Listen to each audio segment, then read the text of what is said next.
Good afternoon प्यारे दोस्तों। मैं फिर से वही अंदाज से आ गया हूँ कि क्लास 7 का दूसरा चैप्टर लेकर के, जिसका नाम था प्राणियों में पोषण। और हम कल भी पढ़ चुके थे, जिसका 35 क्वेश्चन था। तो आज हम लोग फिर वही उससे आगे पढ़ने वाले हैं और 36 क्वेश्चन से आज पढ़ने वाले हैं। तो इस वीडियो को जो भी न्यू स्टूडेंट देख रहे हैं, तो इसको क्या करना है, वीडियो को लाइक करना है, सब्सक्राइब करना है चैनल को, और अधिक से अधिक शेयर करना है। तो चलिए हम लोग पढ़ना चालू करते हैं। फिर से वही अंदाज में हम लोग एकदम धुआंधार। 36 नंबर क्वेश्चन है कि भोजन किस विधि द्वारा छोटे छोटे टुकड़ों को में पीसा जाता है। तो कहता है यांत्रिक विधि द्वारा, सरल विधि द्वारा, निष्कासन विधि द्वारा, इनमें से कोई नहीं। तो कहता है भोजन किस विधि द्वारा छोटे छोटे टुकड़ों को पीसा जाता है। तो भोजन को हम लोग किस किस विधि द्वारा करते हैं, तो यांत्रिक विधि द्वारा करते हैं। हम लोग छोटे छोटे टुकड़ों में पीसने का काम करते हैं। तो नंबर ए ऑप्शन हो जाएगा 36 का। जीव कौन सा अंग है, जीव कौन सा अंग है। 37 नंबर क्वेश्चन है। मांसाल पेशियाँ है, मांसपेशियाँ है, बाहरी अंग है, आंतरिक अंग है। तो ये है मांसाल। मांसाल क्या चीज़ है, पेशियाँ है। तो ऑप्शन क्या हो जाएगा, बी, ए नंबर सही होगा। 37 का ए। कहता है कृतक दांत क्या कार्य करता है। कृतक दांत, तो हम लोगों ने पढ़ा है कि 4 प्रकार के दांत होते हैं। तो वो कृतक दांत क्या क्या कर रहा है, काटना, चीरना, पीसना, फाड़ना। कृतक दांत जो होता है काटना, काटना क्या कहता है, कार्य है। कृतक दांत का क्या कार्य करना है, काटना कार्य है। नंबर ए 38 का। 39 का लाल रस किसे कहते हैं। लार को, सॉकेट को, खाद्य पदार्थ को, बाहरी को। लाल रस हम लोग क्या कहते हैं, लार को कहते हैं प्यारे दोस्त। लार लार को हम लोग जो क्या कहते हैं, लाल रस कहते हैं। देखिए जब हम लोग रोटी चबाएंगे ना, बहुत देर तक लार में, रोटी में सब्जी नहीं होना चाहिए, खाली रोटी को धीरे धीरे धीरे धीरे चबाएंगे तो वो मीठा टाइप का लगेगा। किसके वजह से, लार के वजह से। चलिए, तो 39 का ए नंबर ऑप्शन हो जाएगा। 40 का क्षुद्रांत। क्षुद्रांत, क्षुद्रांत मतलब समझ रहे थे, आंत बताए थे हमने। क्षुद्रांत मतलब छोटी आंत हुआ, है ना। कहता है यह कुंडलित नहीं, कुंडलित नली है। यह यकृत एवं आमाशय को स्राव प्राप्त करती है, मतलब रस प्राप्त करती है। इनका भित्ति रस को स्रावित करती है। उपरोक्त से डी, तो इसका उपरोक्त से डी आंसर हो जाएगा। ये सभी कार्य करती है। ये कुंडलित नली भी है, यह यकृत एवं आमाशय से स्रावत प्राप्त भी करती है। इनकी भित्ति रस को स्रावित करती है। तो ऑप्शन डी हो जाएगा।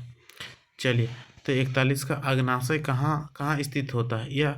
यह अमाशय से ठीक नीचे स्थित होता है, यह अमाशय के ठीक ऊपर स्थित होता है, वृहदांत के ठीक नीचे स्थित होता है, यह यकृत के ऊपर स्थित होता है। तो ये क्या कहता है कि अग्नाशय कहाँ स्थित होता है, यह अमाशय के ठीक नीचे स्थित होता है। अमाशय कहाँ, अग्नाशय कहाँ स्थित होता है, अमाशय के ठीक नीचे स्थित हो जाता है। ऑप्शन 41 का ए सही हो जाएगा।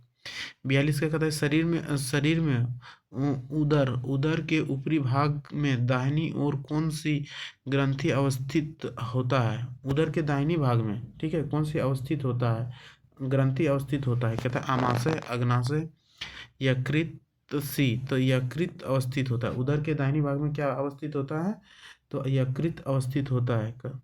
ऑप्शन नंबर सी होगा 42 का। चलिए, 43 सबसे मीठी मीठी शर्करा कौन सी होता है। कहता है सुक्रोज है, ग्लूकोज है, फ्रुक्टोज है, और उपरोक्त डी। तो इसमें क्या कहता है, ग्लूकोज। सबसे मीठी शर्करा कौन सी होता है, फ्रुक्टोज। सबसे मीठी शर्करा कौन सा है, फ्रुक्टोज। तो 43 सी हो जाएगा। 44 का निम्नलिखित में से कौन कौन से प्रकार के दांत होते हैं। कहते हैं निम्नलिखित में कौन कौन से प्रकार के, हमने पहले भी बताया था अभी कि 4 प्रकार के दांत होते हैं। चलिए हम लोग यहाँ पे पढ़ लेते हैं कौन कौन दांत होता है।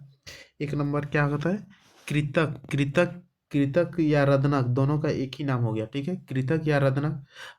अग्र चवर्णक हुआ, वर्णक हुआ, वर्णक हुआ, उपरोक्त डी। ठीक है, ये सभी क्या चीज़ है, दांत है। तो उपरोक्त डी सही हो जाएगा 44 का। कहता है मुख्य मुख्य में कौन सी ग्रंथि होती है जो लार स्रावित करती है। लार ग्रंथि होती है, तर्जनी होती है, अग्नाशय होती है, यकृत होती है। तो ऊपर में क्या होता है, मुख में लार ग्रंथि होती है जो कि हम लोग के रस देती है।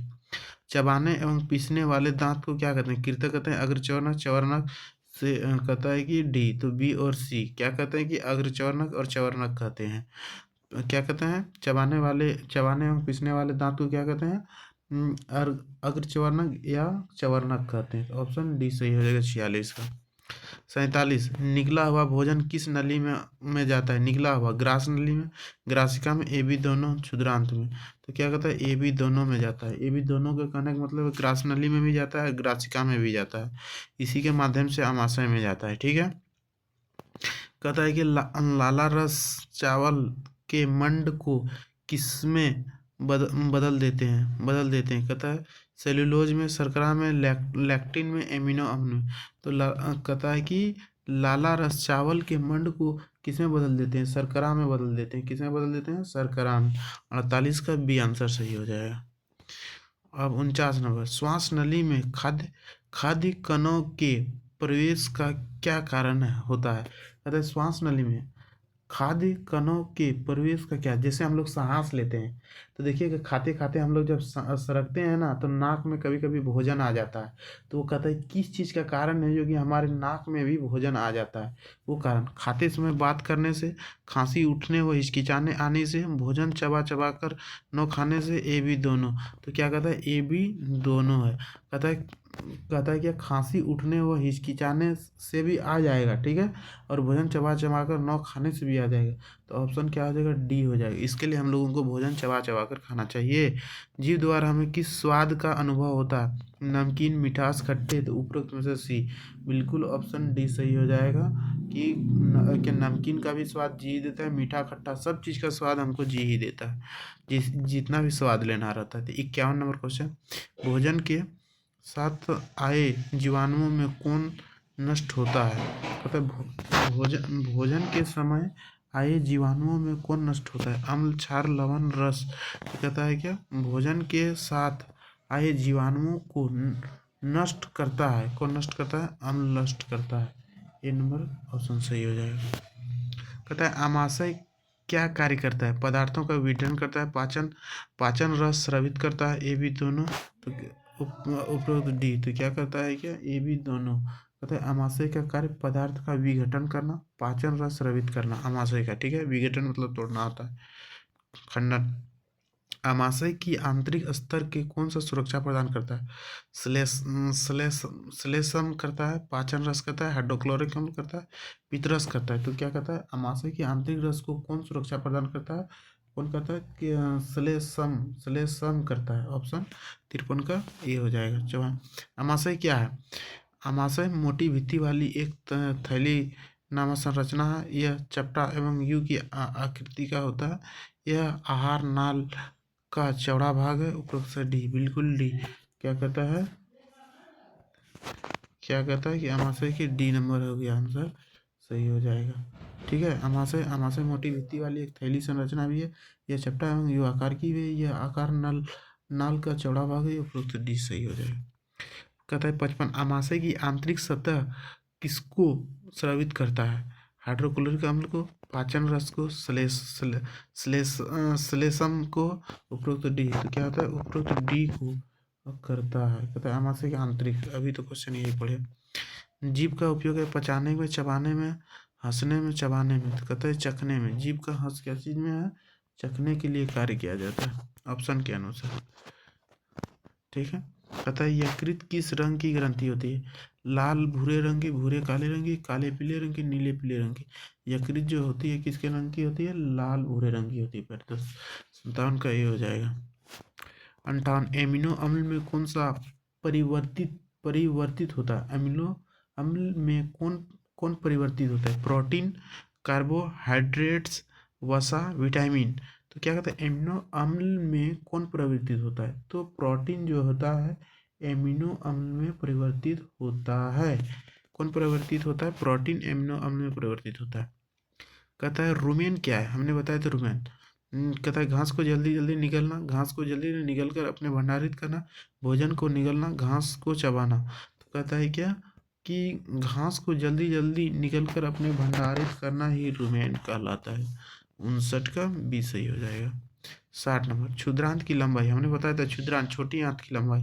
छोटी आंत की लंबाई कितना होता है पता है ना? छोटी आंत की लंबाई होता है 7.5 मीटर होता है। ठीक।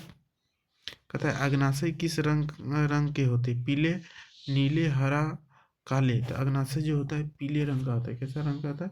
पीले रंग का। एक कहता है 61 का, ए सही हो जाएगा। 62 का कहता है अग्नाशयिक रस किस किस पर कार्य करती है? प्रोटीन पर, कार्बोहाइड्रेट, वसा, डी। इनमें ए बी। तो क्या कहता है? कहता है कि डी नंबर हो जाएगा, ए बी। अग्नाशयिक रस किस पर कार्य करती है? प्रोटीन भी कार्य करती है और कार्बोहाइड्रेट पर भी कार्य करती है। इसके लिए ऑप्शन क्या हो जाएगा? डी नंबर हो जाएगा। चलिए, तो यहीं पे क्वेश्चन समाप्त होता है। तो वीडियो अच्छा लगे तो क्या करना है आप लोगों को? लाइक करना है, सब्सक्राइब करना है और अधिक से अधिक शेयर करना है प्यार दोस्त आप। तो इसके लिए जय हिंद, जय भारत। फिर अगले वीडियो मिलते हैं।